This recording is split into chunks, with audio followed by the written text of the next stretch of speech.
آدم ہو رہا ہے فَأَقِمْ وَجْهَكَ لِلدِّينِ حَنِيفًا، اپنے رخ حیات کو سیدھے دین کی طرف موڑ لو۔ فطرۃ اللہ التی فطر الناس علیہا، پروردگار عالم نے تمام انسانوں کو اپنی فطرت پر خلق کیا ہے۔ لا تبدیل لخلق اللہ، اس کی بناوٹ، اس کی خلقت میں کوئی تبدیلی واقع نہیں ہو سکتی۔ ذالک الدین القیم، یہی وہ دین ہے جو ٹھوس، محکم، مضبوط، مستحکم دین ہے۔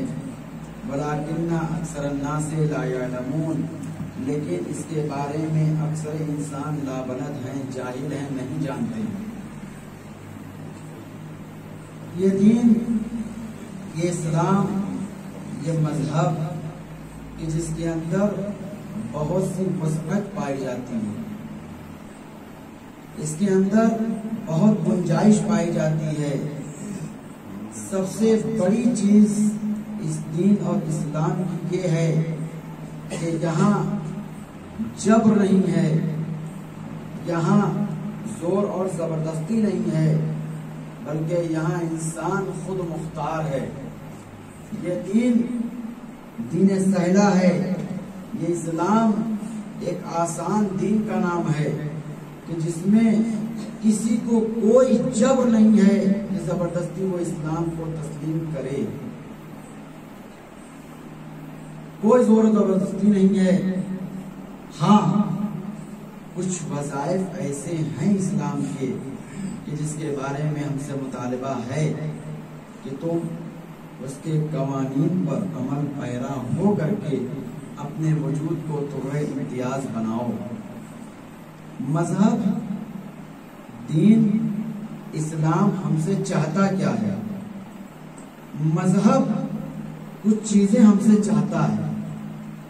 سب سے پہلی چیز تو یہ ہے کہ اسلام ہم سے چاہتا یہ ہے کہ انسان وہی رہے لیکن اس میں انسانیت آ جائے۔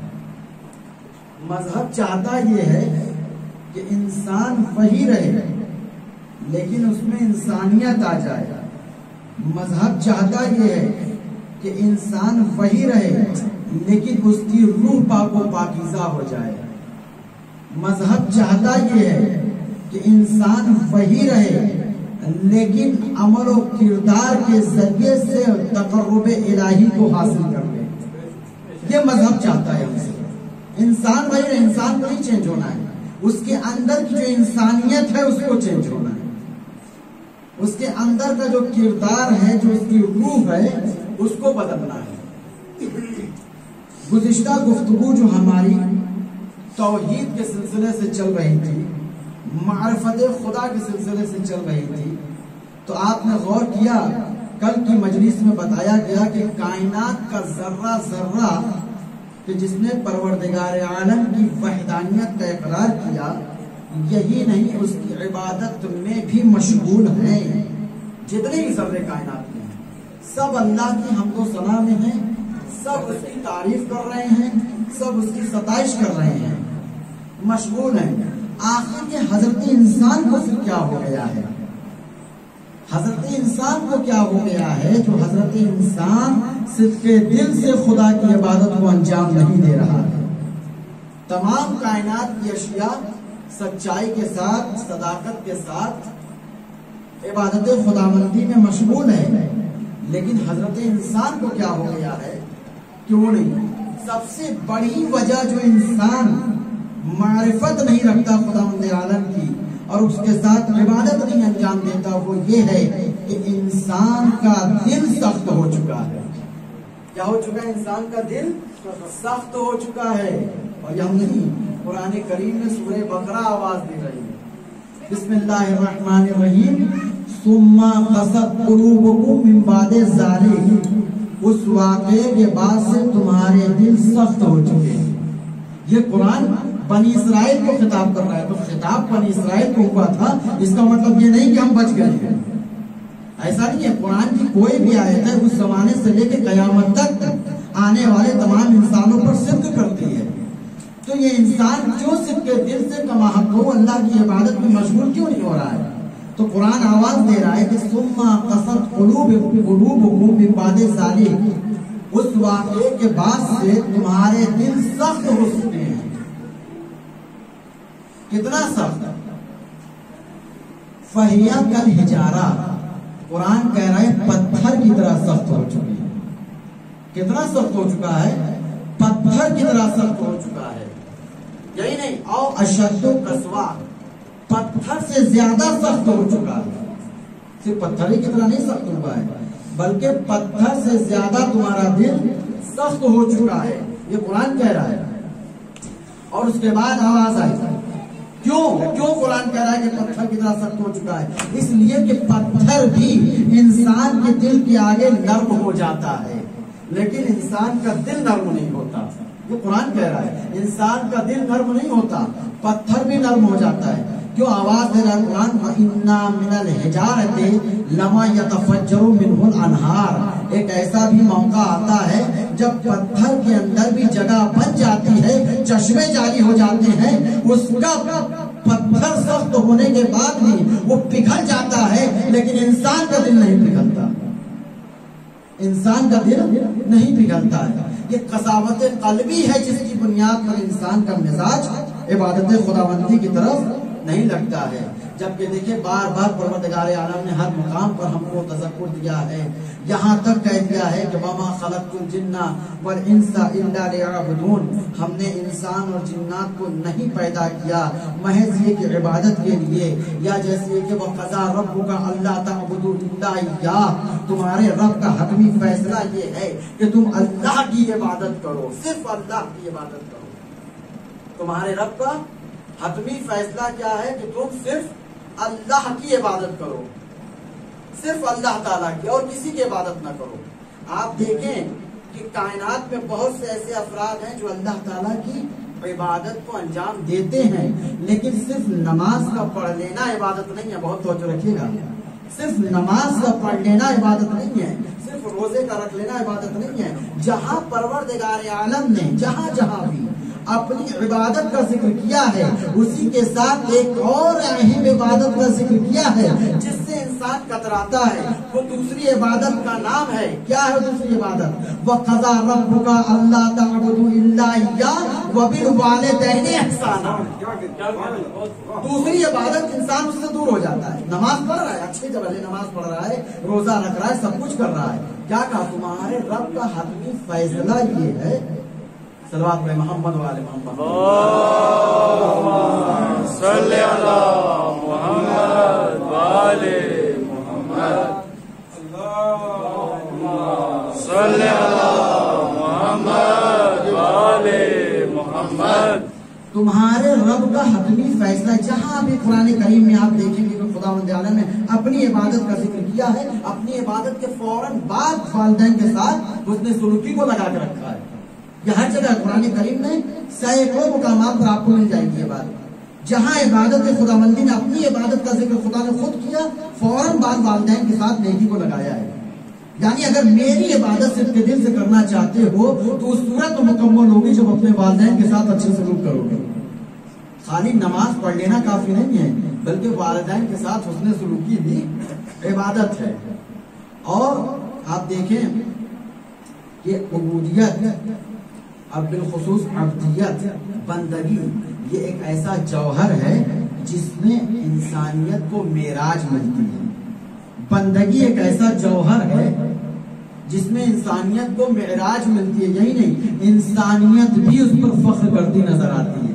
اور یہی نہیں، وہ کہ جس کو قرآن ناطق کا خطاب دیا گیا، بہت توجہ رکھیے گا، جس کو کہ قرآن ناطق کا خطاب دیا گیا ہے، جس کا کہ اٹھنا بھی قرآن کے مطابق ہے، جس کا بولنا بھی قرآن کے مطابق ہے، جس کا چلنا بھی قرآن کے مطابق ہے، جس کا اٹھنا بیٹھنا سونا کھانا پینا سب قرآن کے مطابق ہے، جب وہ مقام عبدیت میں آتا ہے تو فخر کرتا نظر آتا ہے اور آواز دیتا ہے، الہی کفا بعزت ان اکون لک عبدا، اے پروردگار علی کی عزت کے لیے یہی کافی ہے کہ وہ تیرا بندہ، علی کی عزت کے لیے یہی کافی ہے کہ وہ تیرا بندہ ہے. وہ کما بھی فخرن ان تکون علی ربا, اور علی کے فخر کے لیے یہی کافی ہے کہ تو اس کا پروردگار ہے. یہ مقام عبدیت ہے, یہ مقام عبدیت ہے کہ تو اس کا پروردگار ہے. فجعلنی کما تحب, اے پروردگار جیسا تو چاہتا ہے علی کو ویسا بنا دے, جیسا تو چاہتا ہے. یہ کب ہوگا؟ جب انسان مکمل عبادت کو انجام دے گا. نصف عبادت کیا ہے خدا کی؟ نماز روزہ. لیکن اس کے بہت سی عبادت کے مصادیق ہیں, بہت سارے مصادیق ہیں. ان سارے مصادیق میں سے ایک اہم مصداق ہے والدین کے ساتھ نیکی کرنا, والدین کے ساتھ حسن سلوکی سے پیش آنا. یہ ہے اس لیے کہ جہاں پروردگار عالم تمام انسانوں سے والہانہ محبت کرتا ہے, پروردگار کی فوراً بعد اگر کائنات میں کوئی ہستی ہے جو بچوں سے سب سے زیادہ پیار کرتی ہے تو وہ ماں باپ, وہ ماں اور باپ ہے پروردگار کے بعد. اگر کوئی کائنات میں ہے جو سب سے زیادہ اپنے بچوں سے لگاؤ رکھتی ہے, جو سب سے زیادہ محبت کرتی ہے, وہ ماں اور باپ ہیں. علماء بیان کرتے ہیں محبت کہاں نہیں پائی جاتی, جانوروں میں بھی اس کی ماں کا اپنے بچوں سے محبت کرنا پایا جاتا ہے, جانوروں کے اندر بھی. اور انسانوں کے اندر انسان کی والدہ کا اپنے بچوں سے محبت کرنا پایا جاتا ہے.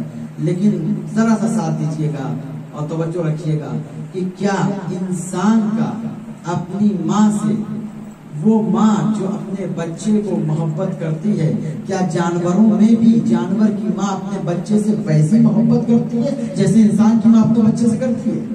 علماء لکھتے ہیں کہ جانور کی ماں جو اپنے بچے سے محبت کرتی ہے وہ قانون ضرورت پر مبنی ہوتی ہے.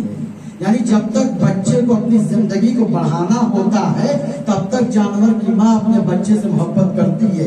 لیکن جہاں بچے کی حیات آگے بڑھ گئی پھر اس کی محبت ختم ہو جاتی ہے.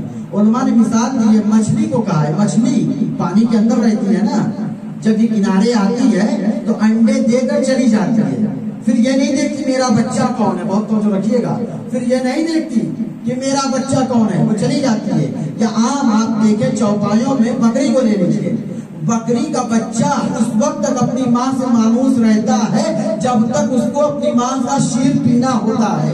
جیسے ہی بڑا ہو جاتا ہے ماں اسے خود دور کر دیتی ہے. علماء لکھتے ہیں کہ جہاں پر جانوروں میں ماں کی محبت بچے سے قانون ضرورت پر مبنی ہے, جہاں پر بچے کی حیات مراد ہے بس وہیں تک ماں محبت کرتی ہے. لیکن انسانوں میں اس کے برعکس ہے, چاہے بچے کی حیات بڑھ جائے یا بچے کی حیات رک جائے, ایسا نہیں ہے کہ صرف بچے کو آگے بڑھانا ہو, اس کی حیات کو آگے بڑھانا ہو تو ماں محبت کرتی ہے. نہیں, پوری زندگی اپنے وجود کو مٹا دیتی ہے صرف اس بنیاد پر کہ میرا بچہ پروان چڑھ جائے, میرا بچہ پروان چڑھ جائے.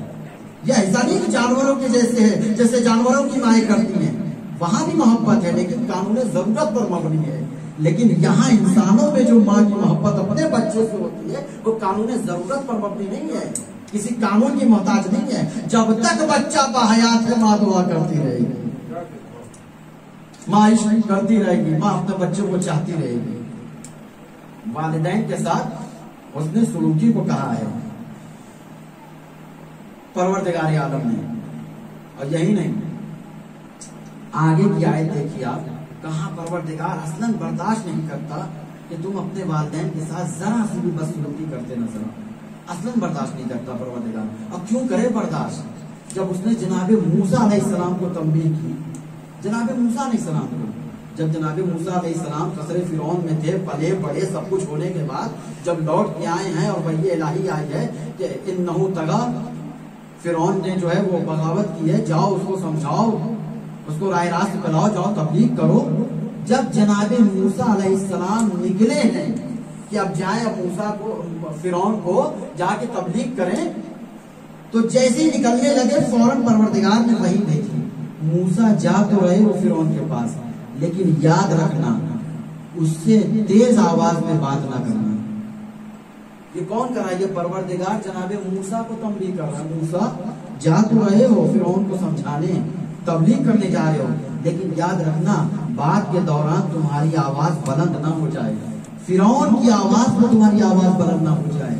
یہ پروردگار سمجھا رہا ہے۔ جناب موسیٰ نے عرض کی پروردگار وہ تیرے مد مخالف کھڑا ہوا ہے، تیرے مقابل میں ہے، ہم سب کا دشمن ہے وہ۔ آواز قدرت آئی، موسیٰ یہ کیوں بھول رہے ہو کہ 15 سال حق کے پیدری کی نسبت رکھتا ہے تمہارے اوپر، تمہاری تربیت کیا ہے موسیٰ، فرعون کے آغوش میں تم پلے ہو، تمہاری تربیت ہوئی ہے، لہذا جو پروردگار صرف کچھ دن کے لیے موسیٰ اگر کسی کی گودی میں پل جائے تو برداشت نہیں کر سکتا کہ موسیٰ اس کے سامنے بلند آواز سے گفتگو کرے، تو وہ پروردگار یہ کیسے گوارا کر سکتا ہے کہ ہم اپنے ان والدین کے سامنے بلند آواز سے گفتگو کریں جنہوں نے ہمیں پیدا کیا ہے، جنہوں نے ہمیں پیدا کیا ہے۔ اصلاً برداشت نہیں کر سکتا پروردگار، اصلاً برداشت نہیں کر سکتا۔ آواز قدرت کیا ہے؟ وَقَضَىٰ رَبُّكَ أَلَّا تَعْبُدُوا إِلَّا إِيَّاهُ، تمہارے رب کا حتمی فیصلہ یہ ہے کہ تم عبادت نہیں کر سکتے کسی کی مگر یہ کہ وحدہ لا شریک کی۔ اور اس کے بعد فوراً کیا کہا؟ وَبِالْوَالِدَيْنِ إِحْسَانًا، عبادت صرف میری کرو اور میری عبادت کے ساتھ ساتھ اپنے والدین کے ساتھ حسن سلوکی سے پیش آؤ۔ اس کے بعد پروردگار فرما رہا ہے وَإِمَّا يَبْلُغَنَّ عِندَكَ الْكِبَرَ أَحَدُهُمَا أَوْ كِلَاهُمَا، اگر ان میں سے کن میں سے اگر والدین میں سے دونوں کے دونوں یا دونوں میں سے کوئی یہ پہنچ جائیں سن بزرگی کو، یعنی ضعیف ہو جائیں، یعنی بوڑھے ہو جائیں، یعنی ضعیف ہو جائیں، سن رسیدہ ہو جائیں، کلاہما، دونوں میں سے، احدہما او کلاہما، ایک یا دونوں کے دونوں، تو کیا کرو گے تم ان کے ساتھ؟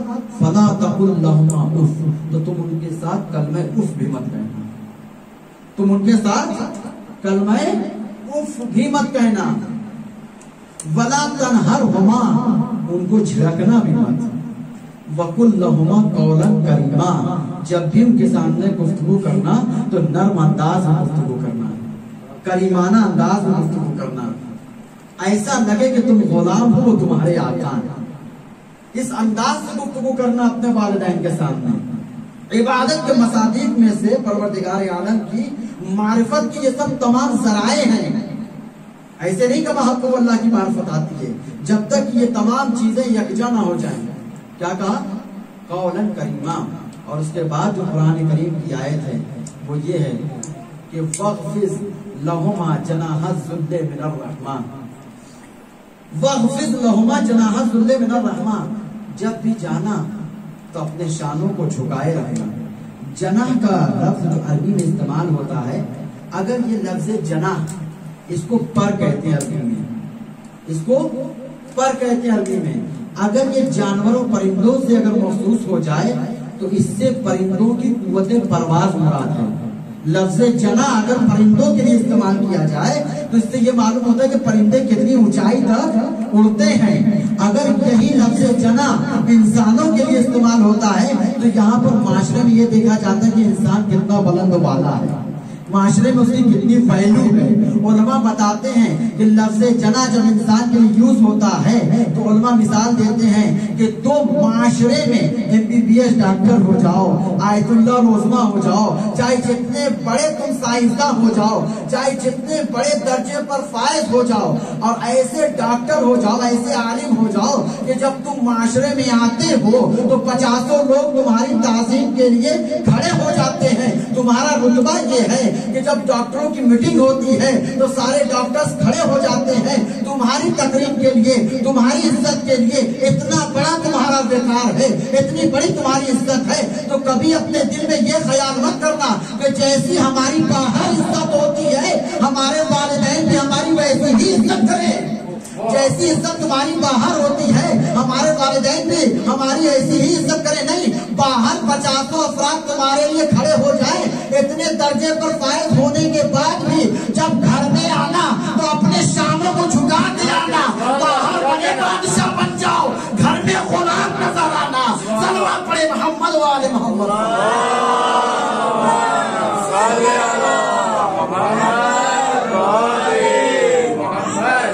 لفظ جنا ہے، اس سے مراد معاشرے میں تمہارا جتنا بڑا مقام ہو، جتنے بڑے تم ڈاکٹر ہو، جتنے بڑے سائنسداں ہو، جتنے بڑے تم انجینئر بن جاؤ، جتنے بڑے آیت اللہ روزماہی علامات الدہر بن جاؤ، سب کچھ بن جاؤ، سب گھر کے باہر ہے، سب گھر کے باہر ہے. لیکن جب گھر کے اندر آ رہے ہو تو والدین کے ساتھ شانوں کو جھکا کے آؤ.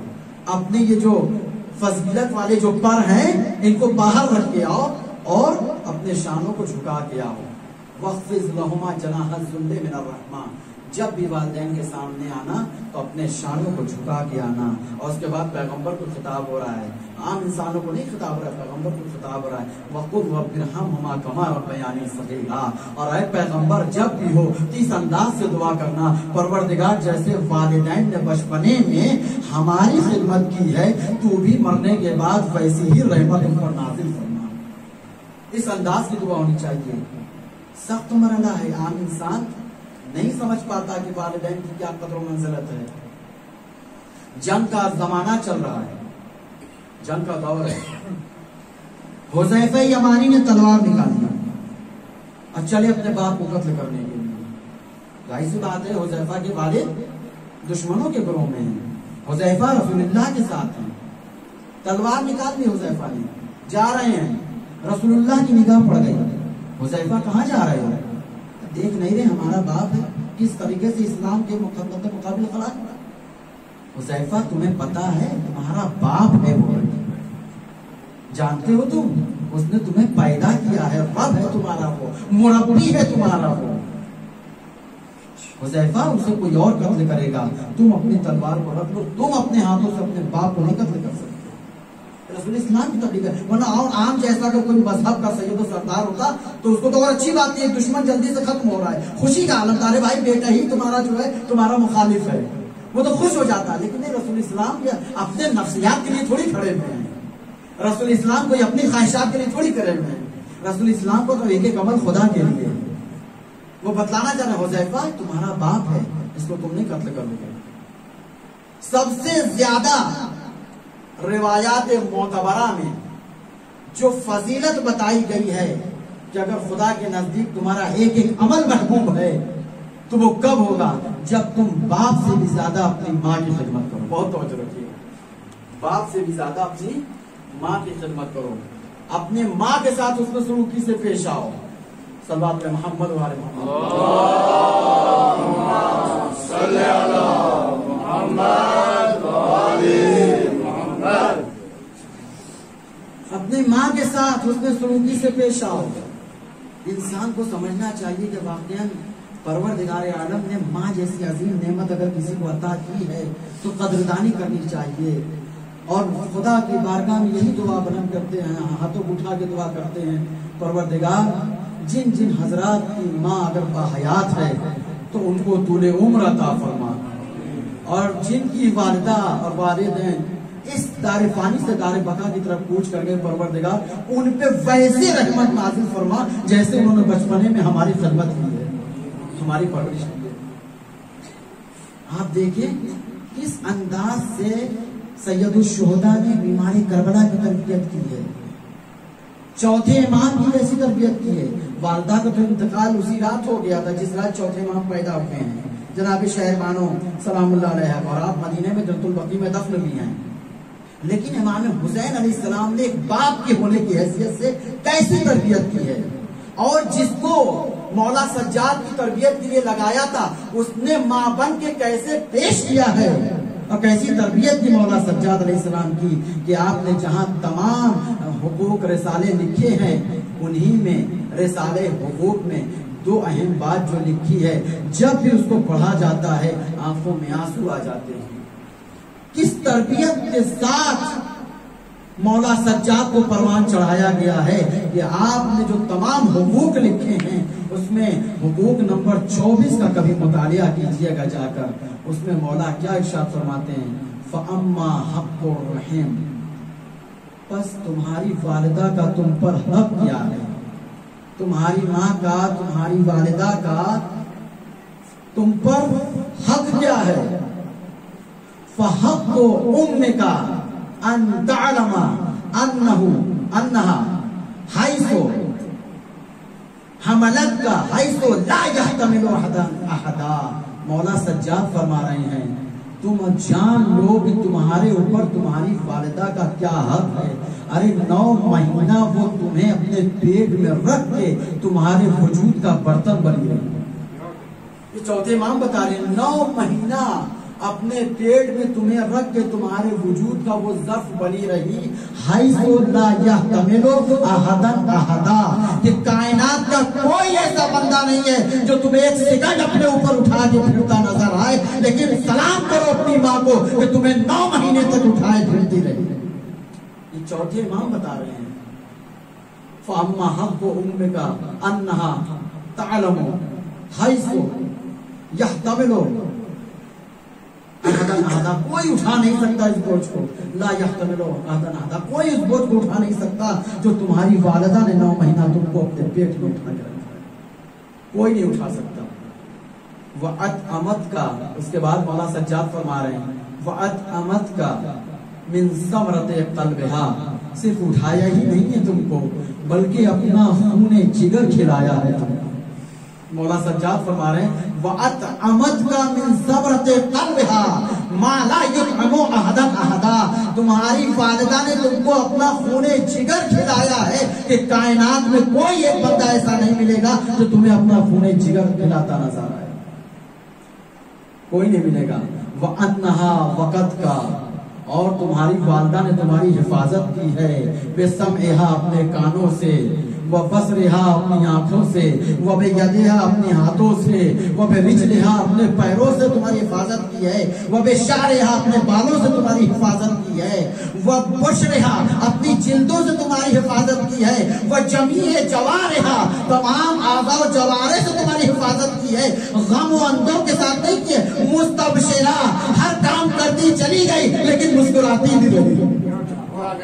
ہر کام اس نے انجام دیا ہے. مستبشرہ مسکراتے ہوئے ہر کام کو انجام دیا ہے تمہاری والدہ نے. اس کے بعد مولا سجاد فرماتے ہیں تمہاری والدہ خود تو غموں کا گھونٹ پیتی رہی لیکن تمہیں خوشیوں کا پانی پلاتی رہی. خود تو گیلی جگہ پر سوئی لیکن تمہیں سوکھی جگہ پر سلایا ہے. خود تو دھوپ میں بیٹھتی رہی لیکن تم کو سائے میں رکھا ہے. ارے اس کی آغوش تمہاری پناہگاہ تھا. اس کا سینہ تمہارا چشمہ تھا. تو جب بھی ماں کے پاس جاؤ تو جھک کر اس کو سلام کرو اس کو شکریہ ادا کرو اس کے حق میں مغفرت کی دعا کرو. یہ مولا سجاد فرما رہے ہیں.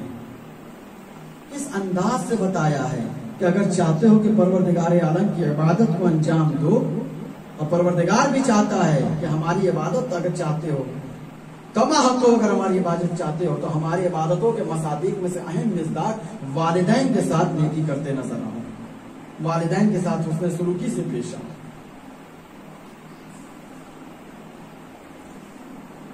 ان بچوں کو چاہیے ان جوانوں کو چاہیے جن کی مائیں باحیات ہیں اگر وہ اپنی والدہ کی اپنے والد کی عزت کرتے ہیں تو فخر کریں کروڑوں سلام ہو ان کو. لیکن اگر نہیں کرتے تو آج سے وہ اپنی والدہ کو اہمیت دیں. تہران میں ایک بچہ تھا جو روز اسکول جایا کرتا تھا. جب چھٹی ہو جاتی تھی بہت توجہ رکھیے گا جب چھٹی ہو جایا کرتی تھی تو اس کی والدہ اس کی ماں اس کو لینے کے لیے جیسے ہوتا ہے نا بچے ہم اسکول میں جاتے ہیں تو اپنے گھر کی کوئی بھی گارجن جو ہوتی ہے لینے جاتے ہیں چاہے باپ جائے چاہے ماں جائے لینے ویسے اس کی ماں بھی اس کو لینے کے لیے پہنچی لیکن وہ اپنی ماں کو جھڑکا کر دھتکار دے. 1000 مرتبہ تجھے منع کیا ہے گھر پہ رہا کر کیوں چلی جاتی ہے تو بار بار. پتہ ہے تیرے ذات کی وجہ سے میرے دوست لوگ میرا مذاق اڑاتے ہیں. کیوں مذاق اڑاتے ہیں؟ کیونکہ اس کی والدہ ایک آنکھ رکھتی تھی اور ایک آنکھ نہیں رکھتی تھی. ایک آنکھ رکھتی تھی اور ایک آنکھ نہیں رکھتی تھی. تو وہ اپنی والدہ سے یہ کہتا تھا اماں نہ آیا کرو تمہاری وجہ سے ہماری ذلت ہوتی ہے. اگر جو انسان مفاہیم سید سجاد کو نہ سمجھے تو وہ شخص ایسا ہی کہہ سکتا ہے. وہ شخص اسی طرح کی بات کر سکتا ہے. بچہ کیا کہنے لگا اماں تمہاری ذات سے ہماری ذلت و رسوائی ہوتی ہے ہمیں لینے نہ آیا کرو. اور اس کی والدہ غربت کا عالم تھا کسی مدرسے میں کھانا پکایا کرتی تھی. چلو کچھ دن ہوا اس نے بچے کو لینے جانا چھوڑ دیا. اب اس کے بعد دھیرے دھیرے وہ بچہ پڑھتا چلا گیا. ماں اندر ہی اندر اپنے بچے کے لیے دعا کرتی جا رہی ہے. بچہ پروان چڑھتا چلا جا رہا ہے. یہاں تک کہ ایک دن وہ بہت بڑا ڈاکٹر بن گیا. اتنا بڑا ڈاکٹر بن گیا کہ یورپ والوں نے اس کو دعوت دی کہ اب آپ تہران میں نہ رہ کے آپ ہمارے یہاں چلے آئیے, ہمارے یہاں معالجہ کیجیے, بہت پیسہ ملے گا. ماں نے بہت لاکھ سمجھایا, بیٹا مت جا, میرا کیا ہوگا, اکیلی ہوں, ایک آنکھ کی اندھی ہوں, کچھ سمجھ میں نہیں آتا, کوئی چارہ نہیں ہے, کوئی کمانے والا کوئی ذریعہ بھی نہیں ہے, میرے لال تم یہیں رک جاؤ, تم وہاں چلے جاؤ گے تو میرا کیا ہوگا. اس نے کہا میں کچھ نہیں جانتا, تم جیو یا مرو. ایک دن تو حد کر دی اس نے, کہنے لگا اماں تم مر کیوں نہیں جاتی, میرا پیچھا چھوٹ جائے. اپنی ماں سے اس طرح سے بد کلامی کر رہا ہے, تم مر کیوں نہیں جاتی کہ ہمارا پیچھا چھوٹ جائے, خدا کرے کہ تم غارت ہو جاؤ, چلی جاؤ, میں آزاد ہو جاؤں. ماں ہے کہ سب کچھ برداشت کیے جا رہی ہے, خاموشی سے برداشت کیے جا رہی ہے.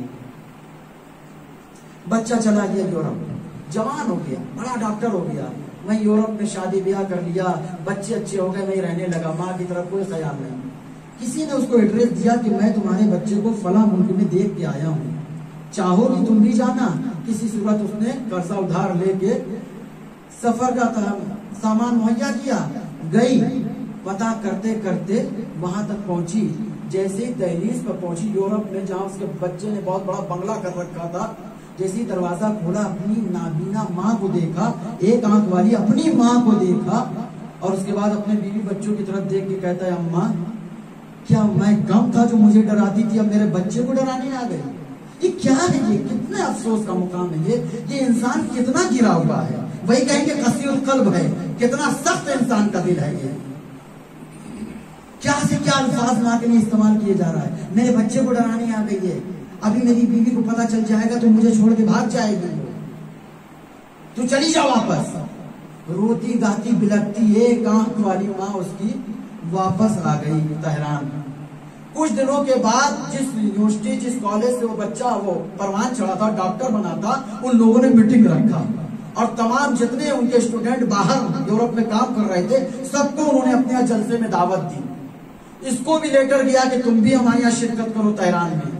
ماں کو جیسے ہی معلوم ہوا کہ بچہ میرا وطن واپس آ رہا ہے, مارے خوشی کے وہ برداشت نہ کر سکی, مارے خوشی کے برداشت نہ کر سکی, اور کچھ حقیقت بتانا چاہتی تھی. اس نے کاغذ پہ لکھ دیا, لکھنے کے بعد اس کا دم نکل گیا, اس کا دم نکل گیا.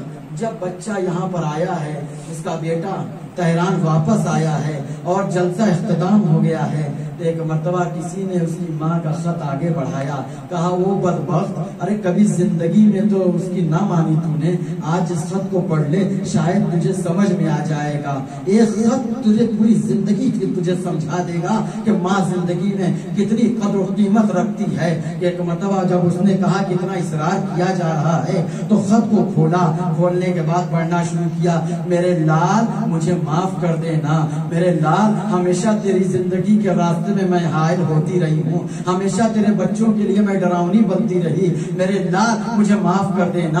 ایک وقت ایسا آیا تھا میرے بچے, یہ تو میری آنکھ سے گھبراتا تھا نا کہ میری ایک آنکھ ہے اور ایک آنکھ نہیں ہے, تو میرے لال سن لے, ایک دن ایسا آیا تھا کہ میں تیرے ساتھ سڑک پار کر رہی تھی تو ایک موٹر گاڑی سے کسی نے ایسا ٹکر مارا تھا میرے لال, تو گاڑی کے نیچے آ گیا تھا اور میں نے تجھے اپنی آغوش میں اٹھا لیا تھا.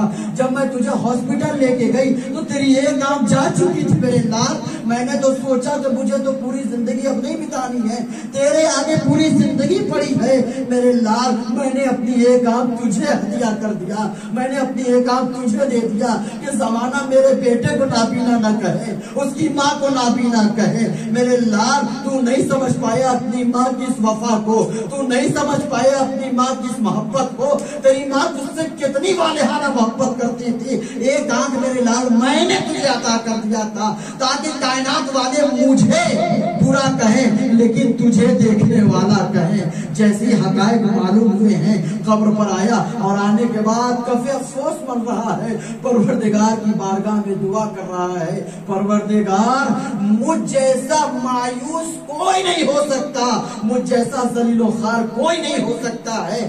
ارے میں نے تو اپنی ماں کے اوپر ایسے ایسے الزامات لگائے ہیں اور اسے اپنی زندگی سے دور کر دیا ہے. اس کے بعد وہ جتنے دن بحیات رہا لوگوں کے درمیان جا کے ایک ہی بات کہتا تھا, اے لوگوں یاد رکھنا, اگر تمہاری ماں سلامت ہے تو اس کے طول عمر کے لیے دعا کرنا, ہمیشہ اس کے ساتھ زندگی بسر کرنا, ہمیشہ اس کے ساتھ زندگی بسر کرنا. اب سمجھ میں آیا مولا سجاد نے جو اپنے حقوق کے ساتھ بیان کیا ہے اس تمام چیزوں کو کیوں بیان کیا ہے؟ بتایا ہے کہ والدین کی کیا قدر و قیمت ہے, کیا قدر و منزلت ہے. زکریا ابن آدم مسیحی تھے, اسلام لے آئے,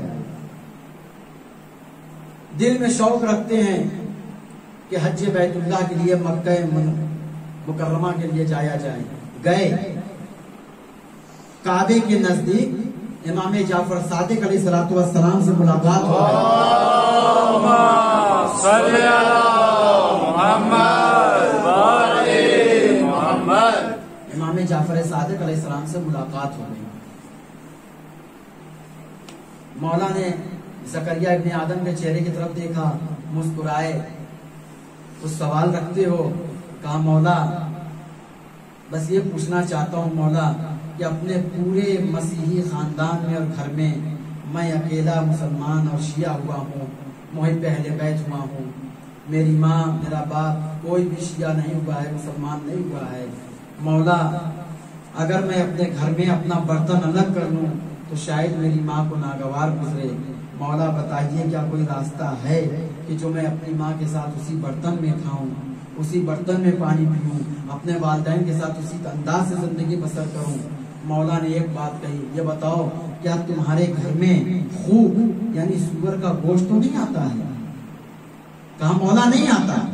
کہا یہ بتاؤ کیا تمہارے گھر کے اندر سور تو نہیں آتی ہے؟ کہا مولا نہیں آتی ہے. مولا نے کہا زکریا ابن آدم کبھی اپنی ماں کا ساتھ نہ چھوڑنا, کبھی اپنی ماں کو تنہا نہ چھوڑنا. زکریا ابن آدم کا بیان ہے کہ میں امام کے کہنے پر عمل کرتے ہوئے میں واپس آ گیا اپنے گھر. جب واپس آیا تو میں یہاں تک کہ اپنی والدہ کا کپڑا دھوتا تھا, اپنی والدہ کو حمام تک لے جاتا تھا, اپنی والدہ کا بستر لگاتا تھا, ان کے بالوں میں کنگھی کرتا تھا, اور جتنی چیزیں جتنی خدمات ہو سکتی تھی سب میں کرتا تھا. یہاں تک کہ میں لقمہ بنا کر ان کے منہ میں رکھتا تھا. لیکن اس کے بعد جب میں واپس کوفے آیا ہوں اور آنے کے بعد جب امام صادق کی ملاقات ہوئی ہے تو امام نے مجھ سے پوچھا زکریا آپ بتاؤ کیا بات ہے, کیا حقیقت رکھتے ہو؟ تو ایک مرتبہ ہاتھوں کو جوڑ کے کہنے لگا مولا میری ماں اسلام لے آئی ہے, مولا میری ماں مسلمان ہو گئی ہے. کہا کیا کہہ رہے ہو زکریا ابن آدم؟ کہا ہاں مولا میری ماں نے یہی کہا ہے, میرے لال جب سے تم مکے سے ہو کے آئے ہو, بہت توجہ رکھیے گا, جب سے تم مکے سے ہو کے آئے ہو تمہاری زندگی چینج ہو گئی ہے. تم ایسے ایسے عمل کو انجام دے رہے ہو جو انبیاء اپنی والدہ کے ساتھ انجام دیتے تھے, جو اوصیاء اپنے والدہ کے ساتھ انجام دیتے تھے.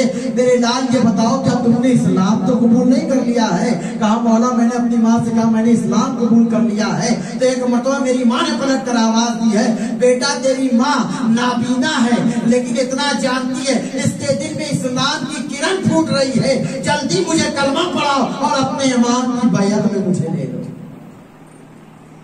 اپنے امام کی بیعت میں مجھے لے لو. یہ مرتبہ ہے والدین کا. حسن سلوکی کو قرآن نے بھی کہا ہے, ائمہ اطہار نے بھی کہا ہے. دامن وقت میں گنجائش نہیں ہے کہ اس پر مزید گفتگو کی جائے. بس اتنا جان لیجیے پروردگار عالم کی کما حق ہو عبادت ان تمام مصادیق کو جب یکجا کریں گے, والدین کے ساتھ حسن سلوکی ہوگی, اس کے بعد اور تمام عبادتیں ہوں گی, تب کما حق ہو معرفت آئے گی. لیکن وہی یہ شرط یہ کہ انسان کبھی مایوس نہ ہو, اس کی ذات سے کبھی مایوس نہ ہو, اس کی ذات پر بھروسہ کرے.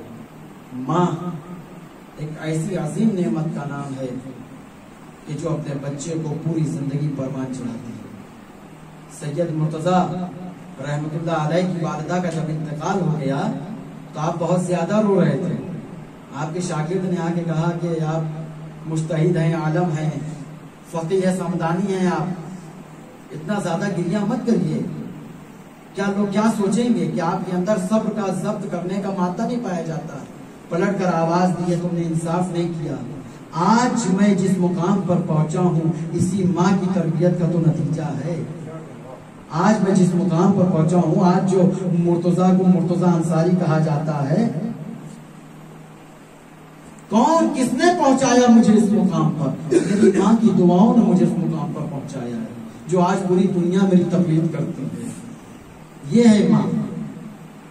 حقیقت میں ماں اگر اپنے بچوں کی صحیح تربیت کرتی ہے، ماں اگر خالص اللہ کے لیے کام کرتی ہے، تو بچہ زندگی میں بھی پروان چڑھتا ہے اور آخرت میں بھی کامیاب رہتا ہے. سید الشہداء کربلا کے میدان میں جب خیام کو نصب کر چکے ہیں تو شام کا وقت تھا. سید الشہداء شام کا وقت تھا.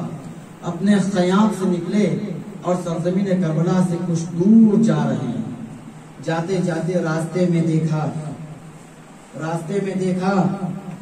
سید الشہداء نے کہ ایک جھوپڑی سی نظر آ رہی ہے.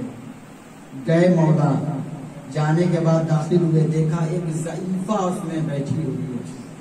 مولا گئے، جانے کے بعد کہا ضعیفہ اس سرزمین پہ کیسا محسوس کر رہی ہو؟ کیسا محسوس کر رہی ہو سرزمین پر؟ آواز دی ہے اے آنے والے عبد خدا، میں کیا بتاؤں، اچھی سرزمین ہے لیکن پیاس سے حلق سوکھا جا رہا، پیاس سے حلق سوکھا جا رہا ہے، پانی نہیں ہے یہاں پر. کہا اور کوئی نہیں ہے آپ کے ساتھ؟ کہا ہاں ہے. کہا کون ہے؟ کہا میرا ایک بیٹا ہے، وہ ہے میرے ساتھ، لیکن وہ صبح سے پانی کی تلاش میں گیا ہوا ہے. کہہ کے گیا تھا اماں میں شام تک پانی لے کر لوٹ آؤں گا، لیکن شام ہونے والی ہے، وہ پانی لے کر نہیں لوٹا ہے. امام نے باعجاز امامت اس سرزمین پر اپنی ٹھوکر سے ایک چشمہ جاری کیا اور پانی سے اس ضعیفہ کو سیراب کیا. سیراب کرنے کے بعد آواز دی ہے اے معظمہ، جب آپ کا بیٹا لوٹ کر گھر آ جائے تو اس سے کہیے گا زہرا کے لال نے طلب کیا. اس سے کہیے گا کہ زہرا کے لال نے اسے طلب کیا ہے، اسے بلایا ہے. کہا ٹھیک ہے. امام حسین یہ کہہ کر کربلا کی سرزمین پہ اپنے خیمے میں واپس آ گئے. جب رات میں اس کا بیٹا پانی لے کر لوٹا ہے تو دیکھا خیمے میں پہلے سے پانی موجود ہے. ایک مرتبہ سوال کرنے لگا ماں یہ پانی کہاں سے یہاں پر آ گیا؟ آواز میرے لال مجھے نہیں معلوم، لیکن آنے والی شخصیت ولی خدا سے کم نہیں تھی. جب اس نے میں نے پانی کا مطالبہ کیا تو اس نے اپنے اعجاز سے یہیں پر چشمے کو جاری کیا ہے اور چشمہ جاری کرنے کے بعد اس نے ہمیں پانی عطا کیا ہے. لیکن ایک بات ہے میرے لال، اس نے تمہیں بلایا ہے. کہا اس نے مجھے بلایا ہے؟ کیوں بلایا ہے؟ کہا میرے لال جاؤ، جانے کے بعد اس سے کہو کہ اس نے تمہیں کیوں بلایا ہے کہ ایک مرتبہ زہرقین ہیں کہ ابھی تازہ ازدواج کیا ہے جناب زہرقین نے، تازہ شادی ہوئی ہے اور یہیں پاس ہی میں خیام لگائے تھے کہ ایک مرتبہ خدمت سرکار سید الشہداء میں آئے اور آنے کے بعد کہا آپ نے مجھے طلب کیا ہے؟ کہا ہاں میں نے آپ کو طلب کیا ہے. دیکھو میں کربلا میں آیا ہوں، لوگ میرے خون کے پیاسے ہیں، کیا تم چاہتے ہو کہ اس میں میری مدد کرو؟ کیا تم چاہتے ہو کہ ہمارے صحابی بننے کے ساتھ ساتھ شہداء کی فہرست میں شامل ہو جاؤ؟ زہرقین نے جواب نہیں دیا ہے، وہ واپس چلے گئے. جانے کے بعد اپنی والدہ سے ذکر کیا کہ والدہ گرامی ارے وہ تو کسی عظیم ہستی جناب زہرا کا فرزند بتا رہا ہے اپنے آپ کو اور کربلا کی سرزمین پر گھر چکا ہے، کوئی اس کی مدد کے لیے نہیں آ رہا ہے، اس نے مجھ سے مدد چاہی ہے. تو میرے لال کیا سوچا تم نے؟ اور اس نے ہمیں پانی عطا کیا ہے. میرے لال اگر ممکن ہو تو اس کی مدد کے لیے جاؤ. لیجیے ارباب ازا، جب دوبارہ حسین نے قاصد کو بھیجا ہے تو زہرقین کھانا کھا رہے تھے کہ ایک مرتبہ زہرقین نے کہا ٹھیک ہے ہم آتے ہیں. ایک مرتبہ زہرقین نے کہا ہم جاتے ہیں. آئے سید الشہداء کی خدمت خدمت میں آنے کے بعد کہا ہم آپ کے ساتھ راضی ہیں, ہم آپ کے ساتھ جنگ کریں گے اور کربلا کی سرزمین پر ہم جام شہادت نوش کر لیں گے. سلام ہو اس ماں کے اوپر کہ جس نے زہرگین کی ایسی تربیت کی تھی کہ زہرگین کو اس لائق بنا دیا کہ زہرگین سید الشہداء کی نصرت کے لیے میدان کربلا میں حاضر ہوئے. لیکن شہادت سے پہلے زہرگین نے اپنی زوجہ سے کہا جاؤ میں تمہیں آزاد کر رہا ہوں, تم چلے جاؤ, یہاں سے میری ماں کو بھی لے جاؤ. ایک مرتبہ کہنے لگی میں کیوں یہاں سے جاؤں, ارے تم میرے شوہر ہو, میں تمہاری زوجہ ہوں, میں بھی کربلا کے میدان میں رہوں گی. زہرگین نے کہا نہیں میں شہید ہو جاؤں گا, نہ جانے تمہارے ساتھ کیا سلوک ہو, تم اپنے وطن چلی جاؤ, میں تمہیں آزاد کر رہا ہوں. ایک مرتبہ پلٹ کے کہنے لگی زہرگین میں کیسے چلی جاؤں, ارے یہ جو بیبیاں اہل حرم ہیں یہ بھی تو یہیں پر رہیں گی. ایک مرتبہ زہرگین تڑپ گئے, کہاں خاموش ہو جا, اپنے آپ کو اہل حرم سمجھتی ہے, ارے یہ اہل حرم ہے, جب ان کے ورثہ شہید ہو جائیں گے انہیں عزت کے ساتھ مدینے پہنچا دیا جائے گا, تم اپنے وطن چلے جاؤ. میں کہوں گا اے زہرگین ارے فریاد ہے کاش کہ ایسا ہوا ہوتا, ارے شہیدہ کے بعد سید الشہداء کی شہادت کے بعد اگر زینب کو مدینے پہنچا دیا جاتا تو زہرگین تمہاری روح خوش ہو جاتی, زہرگین تمہاری روح خوش ہو جاتی. لیکن ہائے فریاد ہے زہرگین, ارے انہیں مدینے نہیں پہنچایا گیا. الغرض یہ زہرگین کی زوجہ لوٹ گئی, لیکن جانے کے بعد اس نے سوچا 10 محرم گزر گئی ہے, اب میرا زہرگین شہید کر دیا گیا ہوگا. اپنے غلام سے کہا غلام لو یہ کفن لو جاؤ, ہو سکتا ہے تمام شہداء نے اپنے اپنے ورثہ کو کفن دے دیا ہو, ارے میرا شوہر بے گور و کفن پڑا ہو. اے غلام ارے میرا ایک کام کر دو, جاؤ کفن دے دو, میں تمہیں آزاد کر دوں گی. غلام کربلا کے میدان میں آیا, اب دیکھ رہا ہے ارے زہرگین کو کیسے کفن دے دے, ارے کفن تو ایک ہے 72 لاشیں ہیں, کفن کو لے کر پلٹا, ارے اے معظمہ ارے چاہے مجھے آزاد کرو یا مجھے آزاد نہ کرو, ارے کفن واپس کیوں لایا, اے بی بی کیسے زہرگین کو کفن دے تھا, ارے جب میں کربلا کے میدان میں گیا نہ تنہا زہرگین تھے بلکہ 72 لاشیں بے گور و کفن پڑے. انا للہ و انا الیہ